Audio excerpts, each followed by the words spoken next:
What did you see as a child that you've never told anyone?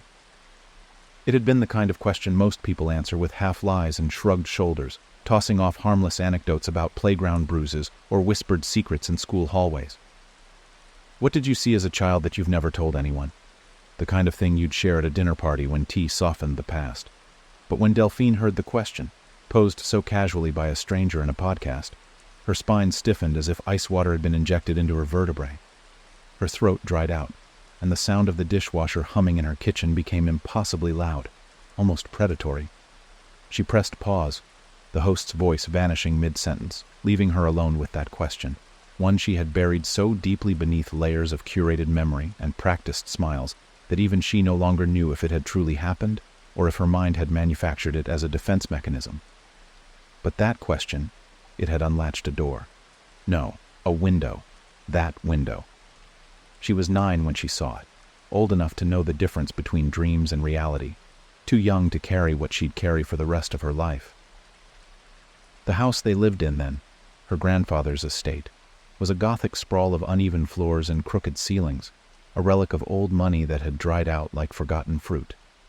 The adults always referred to it as the family manor, but Delphine had known even as a child that the house didn't belong to them. It belonged to something else, something older and hungrier than any of them. Her grandfather's house had rooms they didn't go into, not because they were locked, but because no one ever mentioned them. Doors that were always ajar but no one ever looked through. Curtains that never moved, even when the wind howled. That night, it had rained like the sky was falling apart, and her mother had tucked her in early, muttering about headaches and needing rest. Her father wasn't there. He rarely was. Business, always business. Delphine had stayed awake, counting the seconds between thunder and lightning, a habit she thought might help her predict when the next flash would come. At some point, something had changed. A sound, a texture in the silence, the whisper of movement through waterlogged wood. That's what drew her to the hallway. She remembered the way the hallway stretched longer at night, as though the shadows were stretching the house like taffy. She remembered the scent, too, a coppery, moldy aroma that didn't belong. She tiptoed barefoot, careful to avoid the boards that creaked. Not out of fear of getting caught, but because she didn't want whatever had made that sound to know she was coming. The window was at the end of the corridor, an ancient arched frame that overlooked the orchard, blackened by decades of moss and fog. But what she remembered wasn't what she saw through the window, it was what she saw in it. Reflected in that imperfect glass, lit by the flicker of lightning, was the sitting room behind her. She could see the blue armchair, the bookshelf, even the oil painting of her great-grandmother with the face scratched out. But what should not have been there, what could not have been there, was the figure standing behind the chair. It was a man, or at least shaped like one. But its limbs were too long, its stance too still. Its skin had the texture of smoke trapped in glass, shifting and swirling, but never escaping. The thing had no face, just a smooth expanse where features should have been, as though someone had begun sculpting a person and stopped halfway through. Its hands, long, jointed things, clutched a bundle, a small, wriggling bundle. Her baby cousin Isaac had gone missing that same night. They'd searched the orchard, the creek, the basement. No one ever found him, and no one ever asked Delphine what she'd seen. No one ever noticed she had been in that hallway. She had wanted to speak. She'd opened her mouth the next morning, lips parted, lungs full of words and dread. But when she saw the hollow in her mother's eyes, the desperate barking orders of her grandfather, the priests brought in to bless the grounds, it had calcified in her throat. She told herself it wasn't real, that it had been a dream, that it hadn't happened. But she had nightmares for years, dreams where the faceless man stood behind her mirror, in the fogged-up bathroom glass, in the sheen of her bedroom window, always holding something, always waiting. It was only after she moved away that the dreams stopped, replaced by migraines and an aversion to antique furniture. But the memory never left. It remained dormant, coiled beneath layers of noise and work and therapy that danced around the edges, but never hit the mark. And now, 3 decades later, she sat in her kitchen, hands trembling over a mug of untouched tea, listening to a stranger ask the one question no one ever had. Her reflection in the microwave door flickered slightly, just enough to make her flinch. She reached for her phone with deliberate slowness, like someone reaching into a box they suspect holds a snake. Her fingers hovered over the record button. She didn't know if she meant to respond to the podcast or just record her voice. A confession, a warning, a scream, because if it had been real, and some part of her, some buried instinct sharpened by age and silence, knew it had been, then what she saw that night wasn't finished. She had been spared, yes, but not forgotten.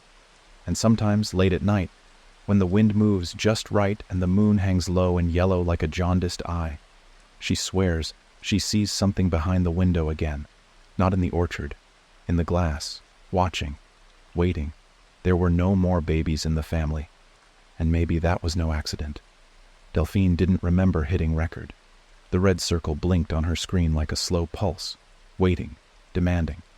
Her voice came out hoarser than she expected, as if the truth had corroded her vocal cords from the inside for decades, rusting each word before it could form. She didn't introduce herself. There was no need. What she had to say wasn't meant for a name or a face. It was meant for the thing that memory refused to bury, the one that came with the rain. She spoke in halting fragments at first, describing the window, the corridor, the thing behind the chair. Her words trembled, not because she was afraid of lying, but because she knew. She was finally telling the truth. It felt like vomiting something that had been alive in her stomach for 30 years, something with teeth. The next morning, she didn't listen to the recording. She couldn't. Instead, she sent it anonymously to the podcast's tip line, a quiet offering into the digital void. She didn't expect a reply, but 3 days later her inbox pinged with a single subject line that made her blood churn. "We need to talk. You're not the only one." The message was short, unsigned, but came with an attachment, an audio file. Delphine stared at it for nearly an hour before hitting play. The voice on the other end was a man's, older, weathered. It cracked like floorboards in winter. He didn't identify himself. He just began with a question. "Did it ever smile at you?" Delphine's heart stopped mid-beat. The man described a figure, taller than it should be, with arms too long, standing behind his mother's coffin at her wake. No one else had seen it. He was only 7 then. Thought it was grief or madness. But he never forgot how it turned to look at him, not with a face. It had no face. But it moved in a way that made you feel watched. Then it raised one of its hands and tilted its blank head. That tilt, he said, was a smile, or the suggestion of one. Not warm, not kind. The way something smiles when it knows you'll never be believed. Delphine listened to the message 6 times. Each time, she pictured the window. That smooth pane of warped glass, the orchard rotting in silence. The way the figure had never moved, not once, yet had still made her feel like it had leaned into her memory and pressed itself there permanently.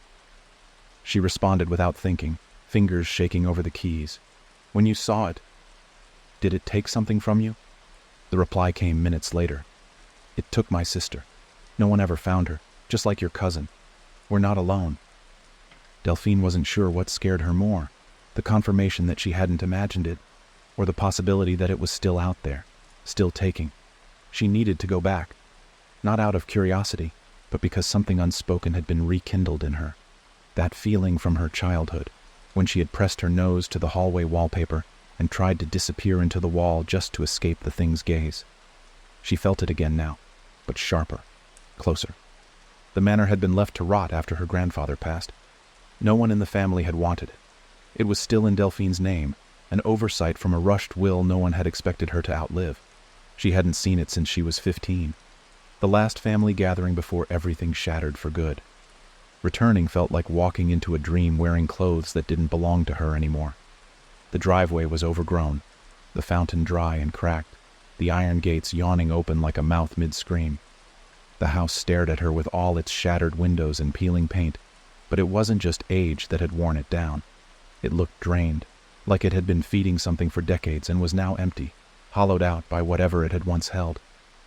Delphine stepped through the threshold slowly, the front door creaking as if resenting the disturbance. The air inside was wet with mold and old perfume. Furniture, once regal, had collapsed in on itself like exhausted corpses. But the layout was the same. Every corner of the house seemed to whisper memories back to her. Some she recognized.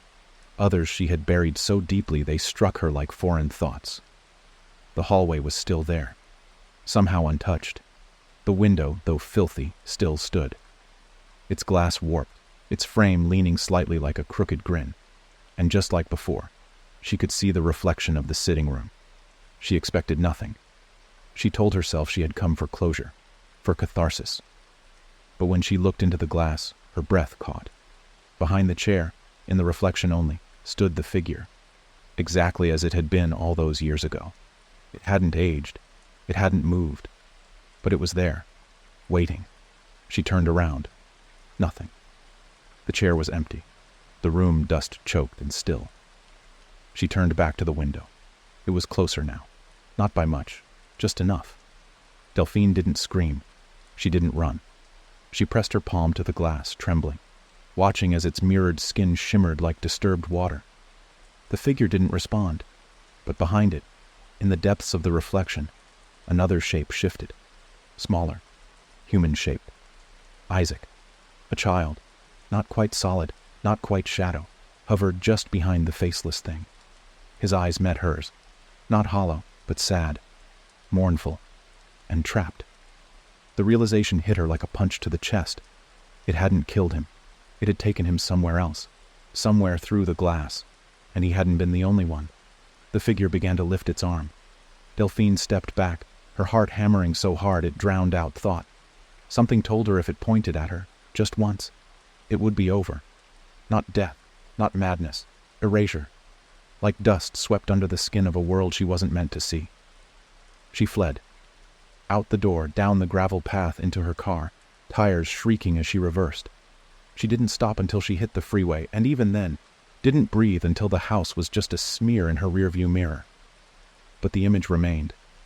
Isaac's eyes, the figure's stillness, and worst of all, the faintest smudge on the inside of her windshield, shaped like a handprint. One that hadn't been there before. Delphine didn't sleep that night. She sat in her car, parked beneath a gas station's flickering overhead lights, hands clenched on the steering wheel until the tendons in her fingers ached. The smear on her windshield stayed where it was, mocking her. Pale, human-shaped, the size of a child's hand. She had scrubbed it with a napkin until her knuckles burned. But the print remained, not physical, just there, imprinted like a shadow, a remnant, or a message. She couldn't pretend anymore. Whatever had happened at the manor wasn't trauma warped by time. It wasn't some psychological illusion woven from grief and guilt. She had seen Isaac, not as a ghost, not as a hallucination, as something trapped, suspended just beyond reach in a realm that mimicked reflection but was never quite real. A place behind the glass. By sunrise, she knew what she had to do. It was no longer about her. It wasn't even about the past. It was about what she'd seen in Isaac's eyes, an unspoken plea, the ache of someone forgotten and frozen in the moment of their vanishing. She had left him once. She wouldn't do it again. Delphine didn't go home. She drove straight to a library outside the city, one of the old ones built during the Victorian era, when stone still mattered and silence had weight. It wasn't research she was after, not in the academic sense. She needed knowledge of the kind people whispered about but never wrote down. The old caretaker, a man with fingers stained from decades of book dust, watched her with a gaze too knowing as she asked, calmly, for records about the house on Greystone Hill. "You're not the first," he said, voice low. "But you might be the last." He brought her 3 thin ledgers, one bound in leather so old it cracked at her touch. The family name was there, her grandfather, his father, and beyond that, others with unfamiliar first names but the same deep-set eyes captured in faded photographs. Deaths, disappearances, patterns, children vanishing without a trace, every generation, always at the house, always in storm season. No arrests, no explanations, just absences that turned into silences, then into secrets, and scrawled in a margin in a hurried, slanted script. Only mirrors open, only blood seals, glass remembers. Delphine closed the book. That was enough. She returned to the manor that night, driving through rain that came down in sheets like the sky was shedding skin. The driveway swallowed her headlights. The house loomed, a husk swollen with breathless anticipation. She entered with a flashlight, a box of matches, and a jagged shard of her grandmother's silver mirror wrapped in cloth. The mirror had cracked the day Isaac vanished. Her mother had blamed humidity. Delphine knew better. The house welcomed her now. It didn't groan or protest. The hallway stretched before her like a mouth yawning wide to feed. She walked straight to the window. She didn't hesitate. She set the mirror shard on the sill. Rain lashed the glass from outside, but in its reflection, the corridor behind her didn't match. The chair wasn't empty. The figure stood again, arms long and silent. And behind it, Isaac, pale, still, waiting. Delphine reached into her coat and drew out the knife she had brought, not for defense, but for passage. Blood seals. The note had been clear. She didn't tremble as she dragged the blade across her palm, red blooming instantly, bright and full of heat. She pressed her bleeding hand against the glass. The reaction was immediate. The window didn't shatter. It wavered, rippling like water, bending light and space and reason. Her blood soaked into it, vanishing with a hiss. The reflection deepened, growing darker, more real. The figure stepped forward, slowly, deliberately, and raised its hand. Delphine didn't flinch. "I'm not afraid of you," she said aloud, her voice steady. The creature paused, its head tilted. That same suggestion of a smile. Then, for the first time, it moved fully. Stepped aside. Isaac moved forward. The glass trembled. For a moment, it looked as though he might pass through. His hand reached out and touched hers. Flesh. Warm. Alive. Tears spilled down Delphine's cheeks, unbidden, hot and bracing. But something was wrong. The window pulled. Not just him, but her. Her blood had opened the way, yes, but it had also named a price. The glass was not a door. It was a trade. Only one could leave. Isaac's lips moved. "Don't," he mouthed, shaking his head. But Delphine didn't hesitate. She grabbed his arm and shoved. There was resistance, like shoving through cold syrup. But he came through, fell onto the floor of the hallway, gasping, weeping. Alive. Behind the glass, the creature stepped forward again, its form now shifting, less defined. It reached toward her, but not to stop her, to welcome her. Delphine didn't resist as the pull intensified. Her last glance was at Isaac, crawling away from the window, sobbing her name. But she smiled, and stepped through. The mirror shattered. Isaac sat there in the silence, bathed in the storm's fading rage. The window was empty now, just a pane of cracked ordinary glass. But he could still feel her, somewhere behind it, standing watch. The house remained silent. Weeks later, Isaac would speak of a woman who saved him. Authorities would call it trauma, delusion. He would nod and agree, let them write their reports. But he would return, every year, on the day of the storm. He would bring a flower and press it to the glass. And somewhere, just beyond, Delphine would press back. The window no longer a curse, but a guard. And the figure, gone. Its debt had been paid, its hunger satisfied. Some truths destroy, others redeem. This one finally had done both.